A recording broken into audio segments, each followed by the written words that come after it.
Les motivations des clans Uruk sont bien souvent assez directes. La plupart du temps, ils cherchent de puissants adversaires pour une bonne baston ou des cibles à faire lentement souffrir, dépendamment de leur position sur l'échelle d'éthanolage de Gorka Morka. Mais cette simplicité n'est qu'à la surface.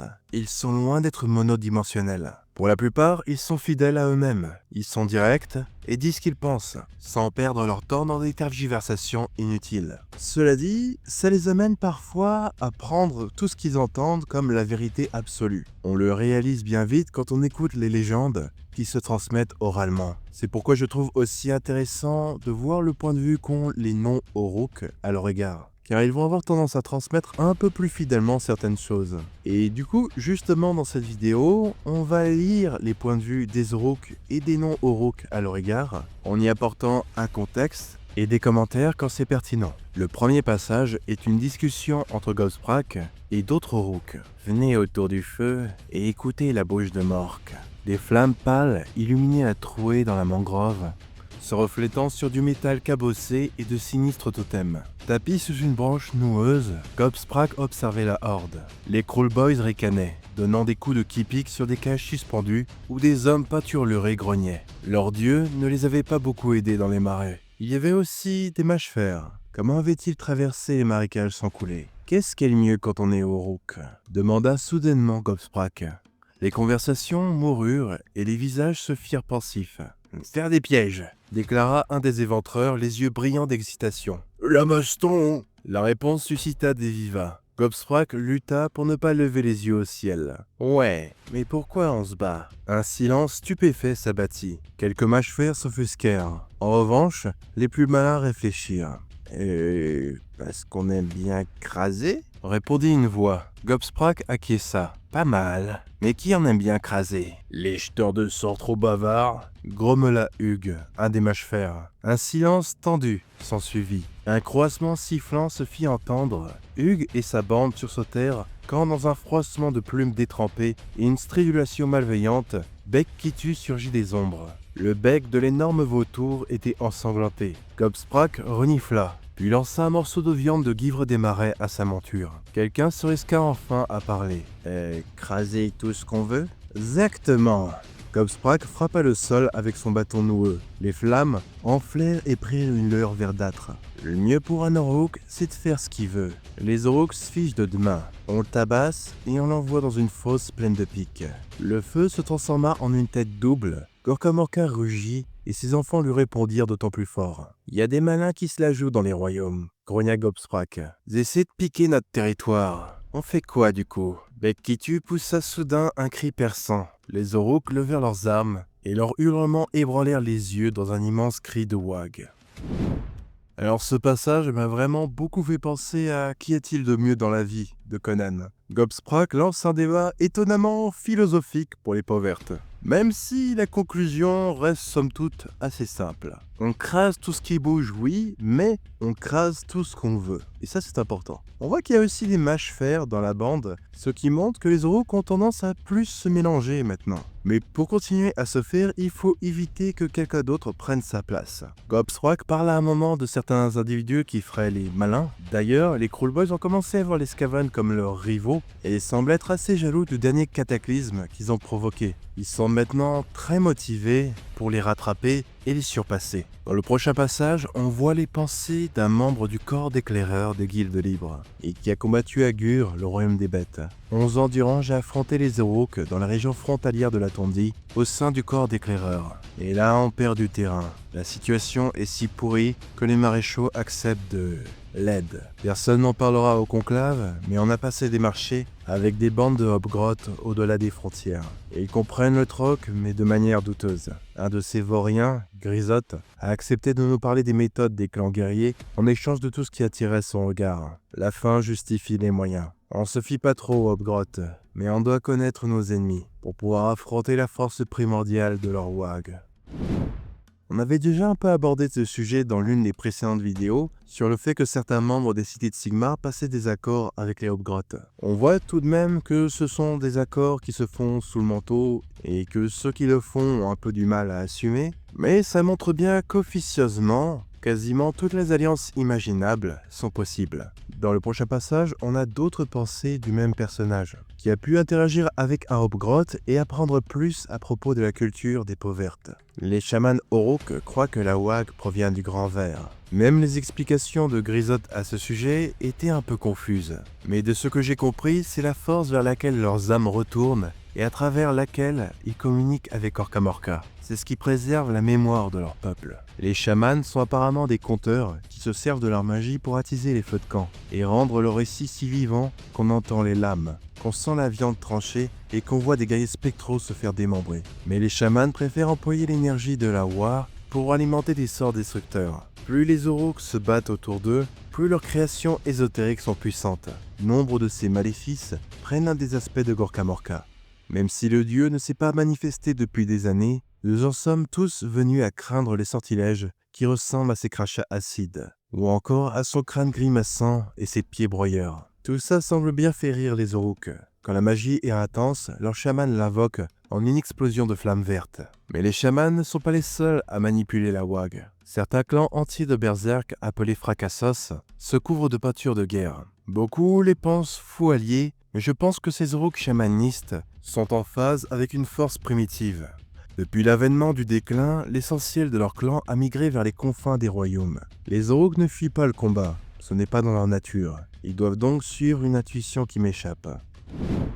On voit que les Orruk ont certaines croyances théologiques particulières. Pour eux, leurs âmes retournent vers le Grand Vert à leur mort. Ce fameux Grand Vert leur sert de lien avec Gorkamorka et semble servir aussi de mémoire collective pour leur peuple. Un genre de réseau auquel les chamans peuvent se connecter. Si c'est vrai, ça pourrait expliquer pourquoi certaines bandes Orruk, isolées dans certaines parties des royaumes, semblent savoir toutes sortes de choses qui se sont passées récemment et extrêmement loin d'eux. Le passage sur les Fracassos est aussi intéressant. La façon dont ils affluent tous vers le royaume semble vraiment présager quelque chose de particulier.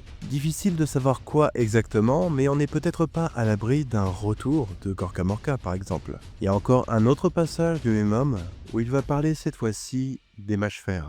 Imaginez un maillet, un énorme maillet fichu de clous rouillés grossièrement tordus.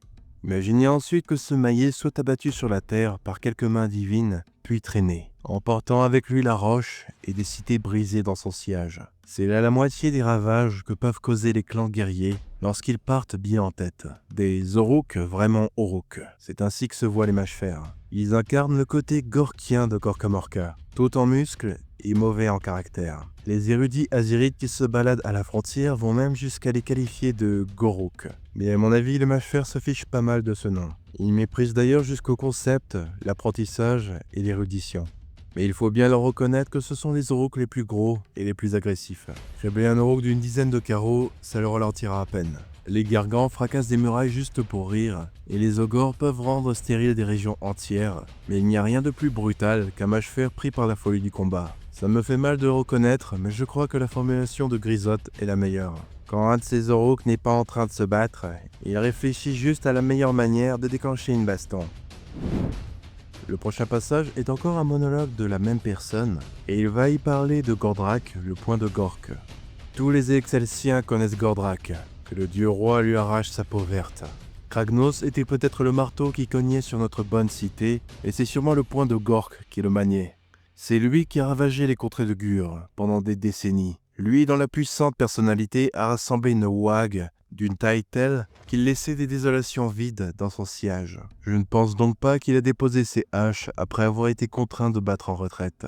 Grizzot soutient que Gordrakk travaille à convaincre Mâche-Fer et Kruleboyz de rejoindre sa grande Wag et à faire des exemples de tous ceux qui prétendent qu'il a raccroché. Maintenant, il a jeté son armée dans les enfers, le domaine de l'élu éternel, qu'il soit 3 fois maudit. Ça ressemble à l'agressivité typique des mâches-fer, et beaucoup voudraient l'oublier. Mais Gordrakk n'est pas idiot. Je n'ose pas imaginer ce qu'il cherche dans les 8 points. L'idée qu'il nous voit, nous Sigmarites, comme des adversaires trop barbants et qui préfèrent affronter les armées des dieux sombres, me semble trop optimiste. Quoi qu'il prévoie, il n'y a que 2 choses qui peuvent l'arrêter. Les damnés éternels et la tendance de ses armées à partir en vrille. Mais s'il y a bien un Orruk capable de tenir sa horde, c'est bien le point de Gork. Alors ça fait quelque temps qu'on n'avait pas plus entendu parler de Gordrakk. Le passage où lui et Kragnos sont comparés est d'ailleurs intéressant. Il montre bien que c'est Gordrakk pendant de nombreuses dizaines d'années qui a terrorisé les cités de Sigmar de Gur. Durant les événements des Royaumes brisés lors du siège d'Eclassis, Kragnos est un peu arrivé au dernier moment. Et au début, il était assez méconnu par la plupart des gens, même s'il s'est vite fait mieux connaître. À côté, Gordrakk, même s'il n'est pas un dieu et même après sa défaite, il est toujours vu comme celui qui peut unifier d'immenses wags. Il reste donc l'une des menaces les plus craintes dans les royaumes mortels. Le fait qu'il se trouve en ce moment dans les 8 points au lieu de ravager des cités semble laisser beaucoup de personnes perplexes. Ça sonne comme une bonne nouvelle et en même temps ça sent pas bon. Qui plus est, a raison, parce qu'on apprend dans la chronique de la ruine des Uruk que Gordrakk cherche un passage vers Azir, parce qu'il veut directement combattre Sigmar. Associé au fait que Archaon cherche depuis longtemps à briser les défenses d'Azir, toutes ces petites mentions du royaume des cieux laissent penser qu'on aura peut-être bientôt enfin des combats directement dans le domaine personnel du dieu roi. Dans le prochain passage, le même personnage va cette fois-ci parler de Hornsplita, un chef de guerre mage-fer qui apprécie particulièrement se battre monté à dos de Grunta. Les mage-fer sont connus pour leur affinité meurtrière avec les sangliers. Si vous sentez le sol trembler sous vos pieds et si vous voyez des nuages de poussière à l'horizon, courez. Si ce n'est pas le pas d'un gargan, c'est probablement une ruée de grogneurs et les deux sont en danger. Nombreuses sont les ruées de grogneurs qui ravagent les royaumes, même si elles sont souvent trop brèves pour être nommées. Et il y a une horde montée qui est particulièrement célèbre, les Porchés, qui suivent Krasog Hornsplita. La prime sur sa tête est titanesque. Les aspirants héros le traquent dans l'espoir de se couvrir de gloire en terrassant le Krobos pour brandir sa tête au bout d'une pique. Grizotte était mort de rire en nous racontant ce qui arrive à ces inconscients lorsqu'ils se retrouvent face à la charge d'un sanglier géant. La rumeur voudrait que Krasog et ses Porchés fassent désormais des ravages en Akshi, après avoir dévasté toute une région de Giran. Même si je prie pour nos frères du royaume flamboyant, je dois avouer que ça me rassure de savoir ces démons loin de Gur. Leur trajectoire les mène vers le cœur du Vastaride et l'enfer comme ont fait les Amra. Les Uruk piétinent des armées entières et des colonies sans envisager seulement de ralentir. Peut-être même qu'ils ne remarquent même pas les obstacles. Krasog leur dit de continuer leur cavalcade, alors ils cavalent.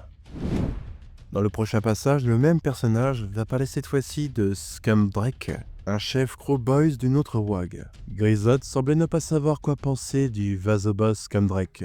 Il dit que le vieux ravisseur sait comment traiter un grotte, en évitant de lui coller des baffes à tout va par exemple. Mais qu'on se sentait sali quand on s'alliait à lui. D'après moi, il disait ça dans tous les sens du terme. Autant dire que ça ne m'a pas vendu du rêve. Grizotte affirme que Scumdrek est bizarre, et qu'il va combattre plus pour le profit que pour la simple joie de la castagne. Qu'il s'agisse d'ajouter de nouveaux monstres à sa mésagerie de grands bourbiers, ou de trouver de robustes guerriers contre lesquels les faire combattre. Les Uruk des marais se sentent honorés de participer à ces expéditions, et les Belluaires Krulboyz viennent de très loin pour ça. Scumdrek lui-même est un membre du clan des Lames qui surinent.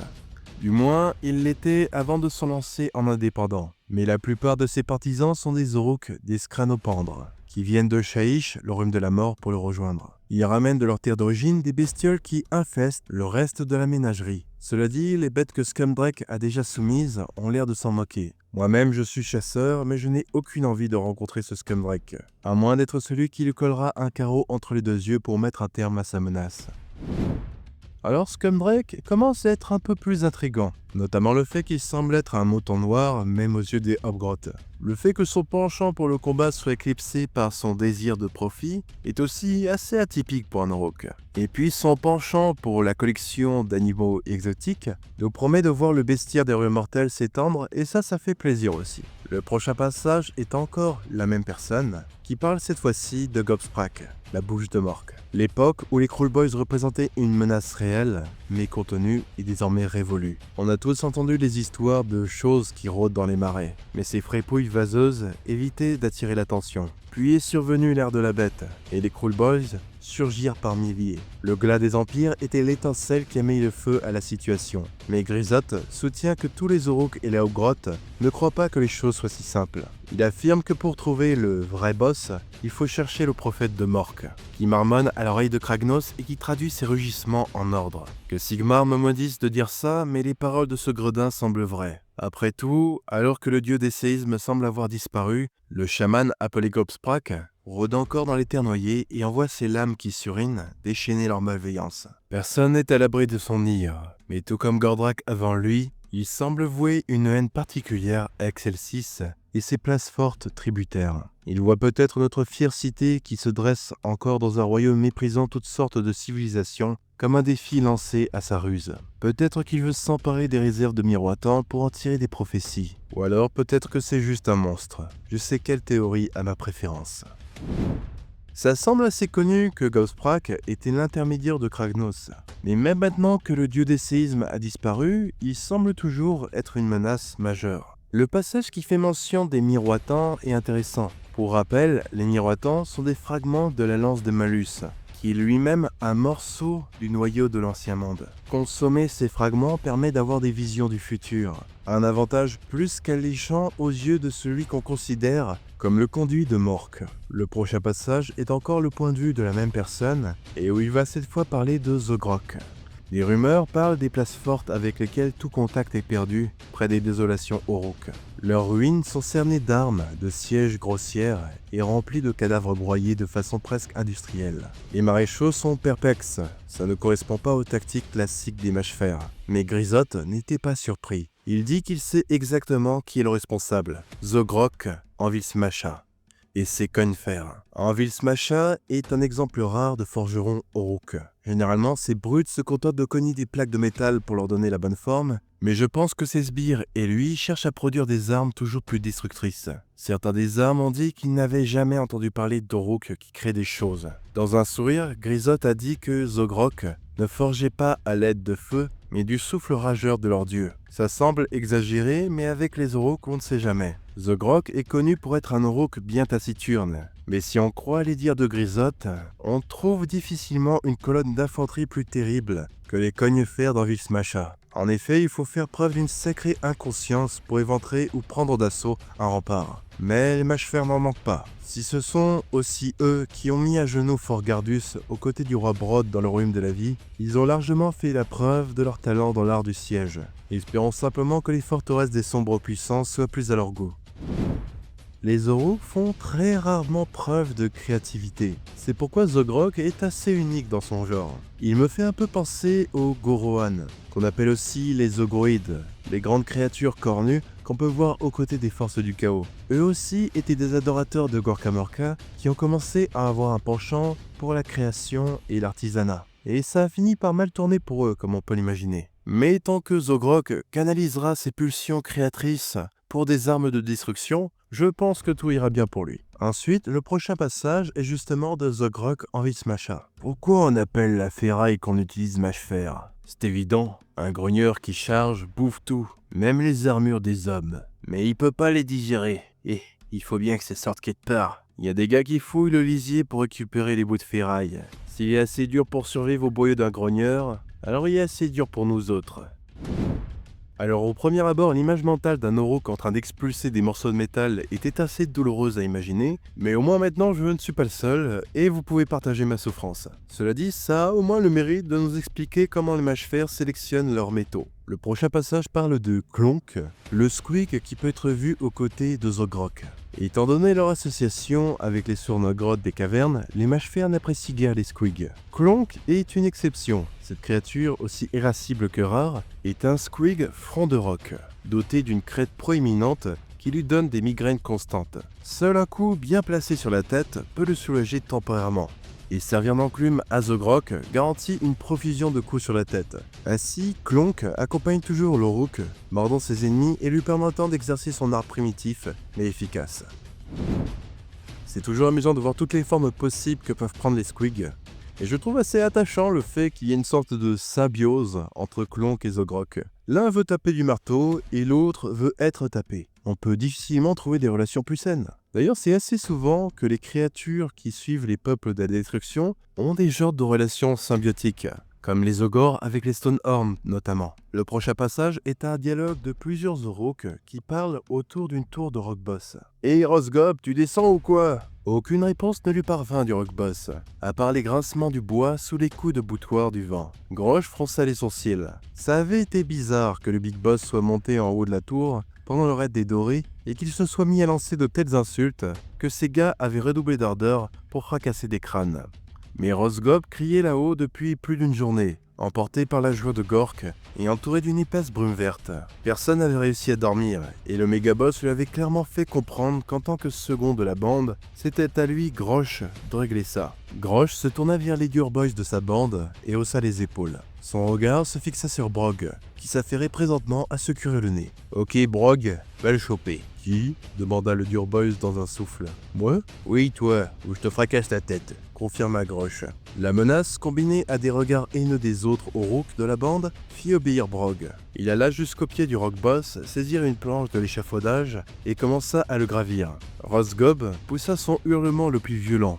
Les vents gémirent de plus belle avant qu'un éclair de foudre verte frappe Brog de plein fouet. Il n'eut pas le temps de crier avant de heurter le sol, sa chair grillée cuite à l'intérieur de son armure. Grosh déglutit avant de regarder en l'air. « Ok, bon on repassera plus tard. » Alors ce passage était assez marrant, et il montre que les tours de Rock Boss sont presque addictives pour les Uruk qui l'utilisent. J'étais aussi un peu surpris, mais en même temps c'est normal que les Uruk eux aussi dorment. Voilà donc pour les passages que j'ai trouvés les plus intéressants. Merci d'avoir aidé la vidéo jusqu'au bout. Si ça vous a plu, n'hésitez pas à cliquer sur la petite cloche, liker, partager, mettre un commentaire. Merci aussi infiniment aux membres tipeurs et ceux qui utilisent le lien partenaire dans la description pour soutenir la chaîne. Et à la prochaine!